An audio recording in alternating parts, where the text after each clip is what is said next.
आज यीशु मसीह के पास बहुत से लोग आना चाहते हैं। बहुत से लोगों के पास बहुत सी ज़रूरतें हैं। हर कोई पाना चाहता है। यीशु मसीह के वक्त में भी बहुत से लोग पाना चाहते थे।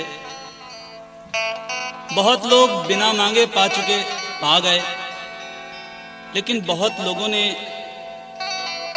खुदा ने देना चाहा फिर भी वो नहीं ले पाए, क्योंकि वो झुकना नहीं चाहते थे, वो टूटना नहीं चाहते थे, वो अपनी खुदी का इनकार नहीं करना चाहते थे। यीशु मसीह देने के लिए है। उसने बाइबल में साफ वादा किया है, मांगोगे तो तुम्हें दिया जाएगा, ढूंढोगे तो तुम पाओगे, खटखटाओगे तो तुम्हारे वास्ते खोला जाएगा। हम मांगते ही नहीं हैं, इसलिए मिलता नहीं है। ढूंढते नहीं हैं, इसलिए पाते नहीं हैं। खटखटाते ही नहीं हैं, कैसे खुलेगा? आइए, आज की जरूरत यही है।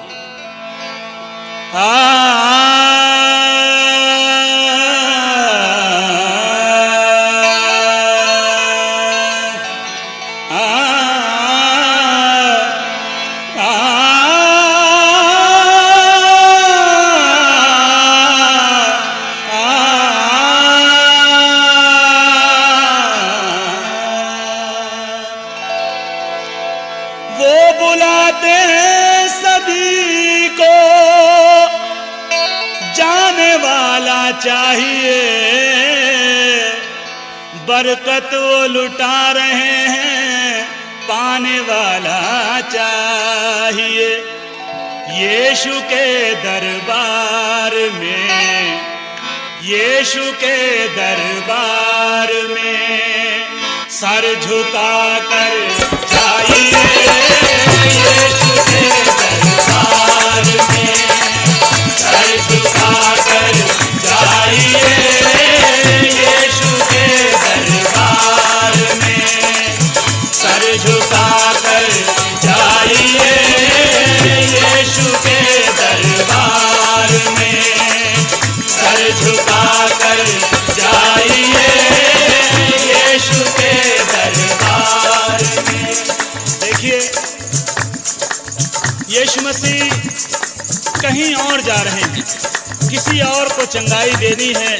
तभी एक औरत जो 12 साल से बीमारी में थी, वो चुपके से ये सोचती है कि अगर मैं यीशु मसीह के कपड़ों को छू लूंगी तो मुझे चंगाई मिल जाएगी, मैं अपनी बीमारी से अच्छी हो जाऊंगी। वो औरत आती है, चुपके से कपड़ा छूती है और वाकई चंगी हो जाती है। यीशु मसीह जान जाते हैं कि मुझे किसी ने छुआ। वो कहते हैं, कौन है जिसने मुझे छुआ? वो औरत डरती और कांपती भी आती है और कहती है, मैंने तुझे छुआ। यीशु मसीह बोलते हैं, जा, तेरे ईमान ने तुझे अच्छा कर दिया। अजीजों, वो औरत जिसकी बीमारी लाइलाज थी, वो उस बीमारी में अपना सारा रुपया गंवा चुकी थी, अब मुफ्त में चंगाई पाकर, अब मुफ्त में अच्छी होकर जब अपनी गांव में, अपनी गलियों में, अपनी बस्ती में गई होगी, उन हकीमों ने, उन तबीबों ने देखा होगा, लोगों ने देखा होगा, वो हैरत से पूछ रहे होंगे, अरे तू कैसे अच्छी हो गई, तुझे किसने अच्छा किया?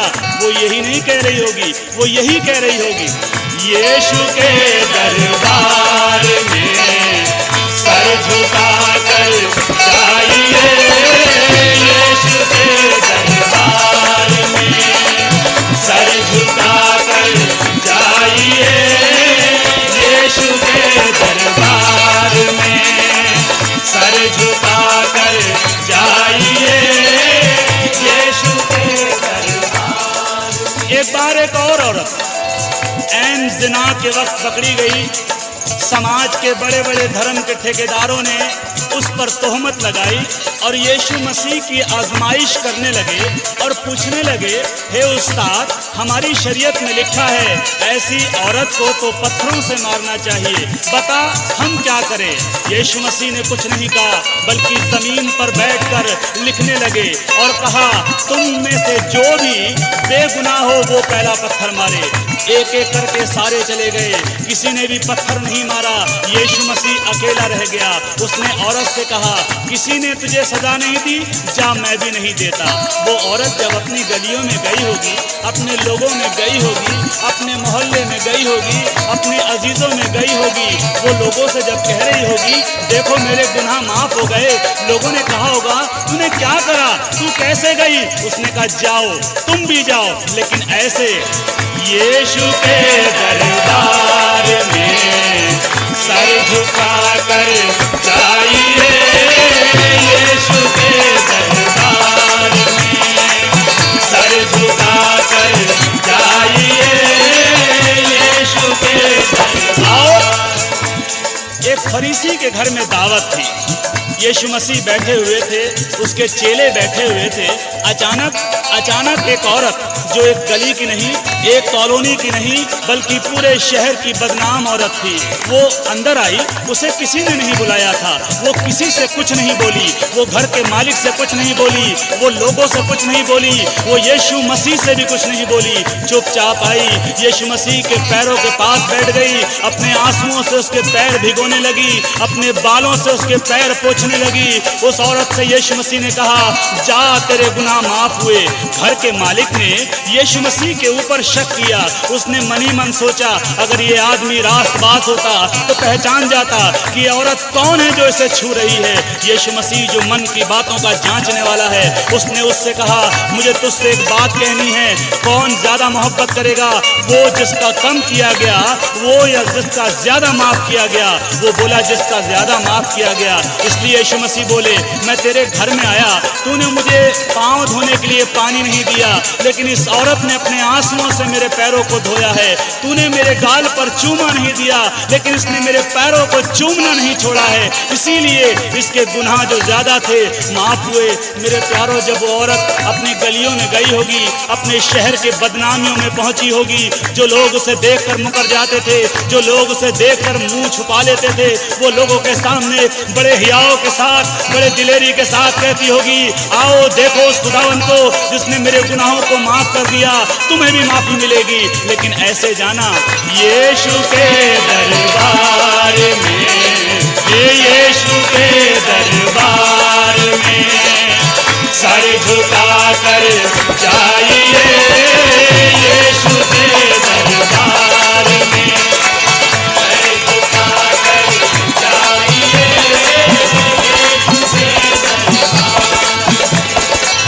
यीशु के दरबार में सर झुका कर जाइए, यीशु के दरबार में सर झुका कर जाइए। है सभी कुछ आपका, है सभी कुछ आपका, बस पा सको तो पाइए, है सभी कुछ आपका, पा सको तो पाइए, है सभी कुछ आपका, पा सको तो पाइए, है सभी कुछ आपका।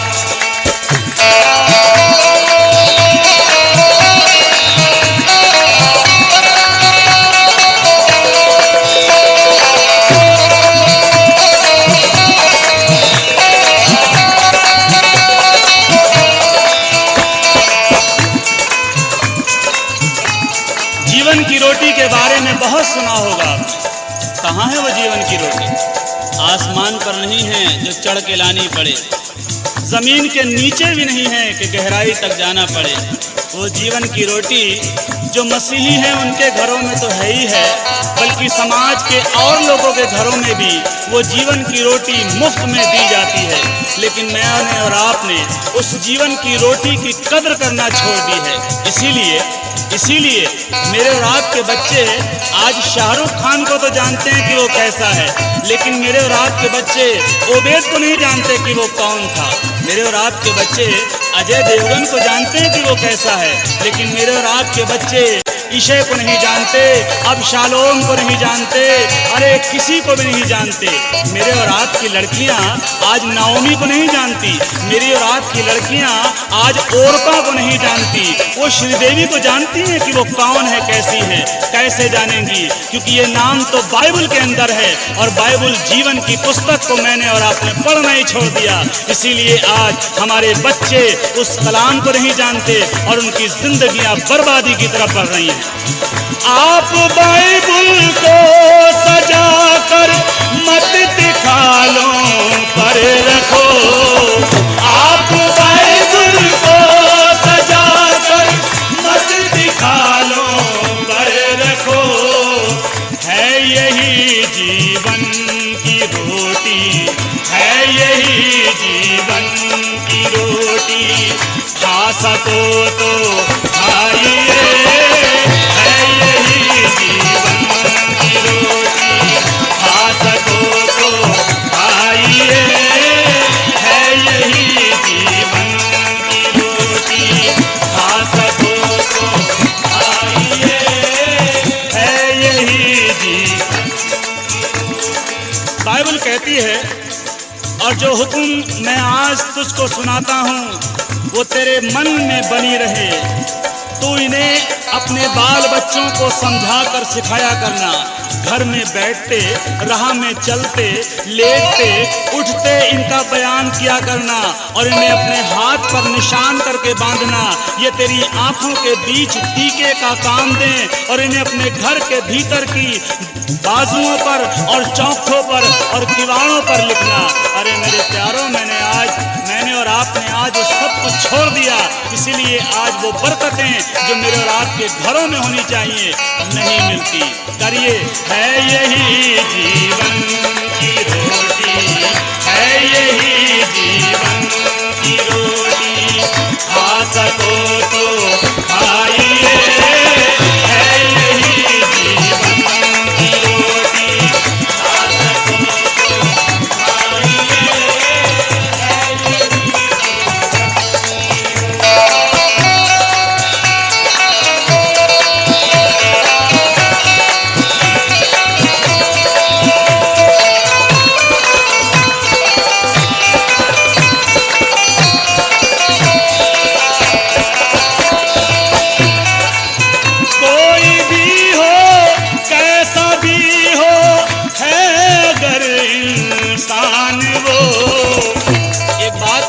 एक बात सोच कर रखिएगा, अगर मैं और आप पिक्चर हॉल में बैठे हों और बगल की सीट पर मेरा और आपका दुश्मन आकर बैठ जाए तो क्या पिक्चर हॉल में जाना बंद कर देंगे?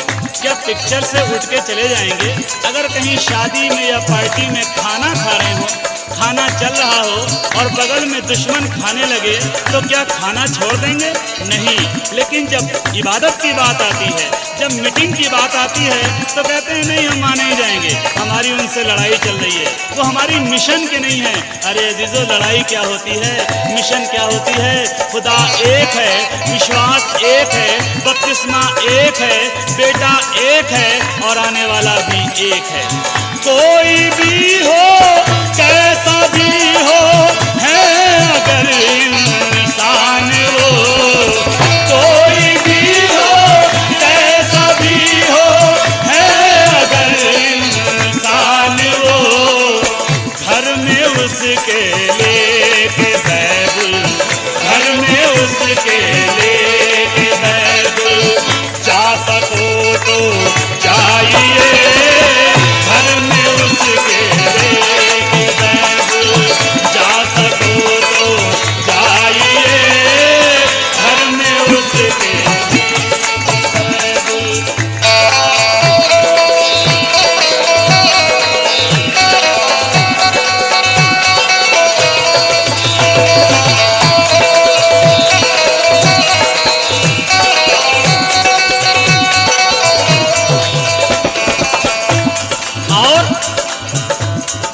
जब खुदा ने कोई फर्क नहीं रखा, बाइबल कहती है वो वो धर्मी पर भी सूरज उगाता है, अधर्मी पर भी सूरज उगाता है।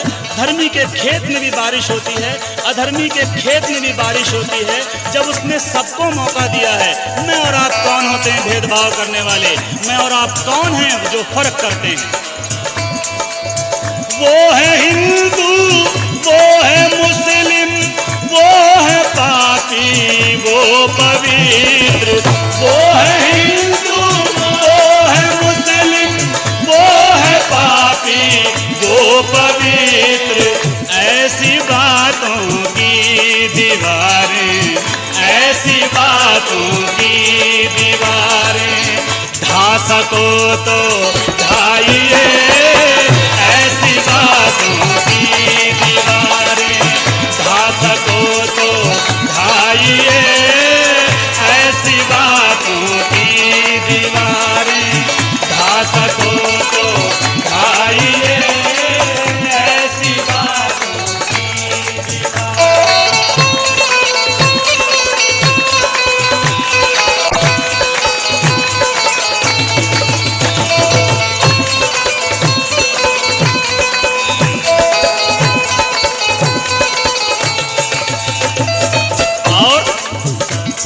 अगर आप चाहते हैं आसमान पर फरिश्ते खुशी मनाएं और फरिश्तों को खुशी मनाते हुए देखकर मेरा और आपका खुदा खुश हो, और जब खुदा खुश हो तो मैं और आप जो मांगें वो पालें, तो ये काम करना पड़ेगा। चाहते हो कर फरिश्ते आसमां पर हो मगन, चाहते हो कर फरिश्ते आसमां पर हो मगन।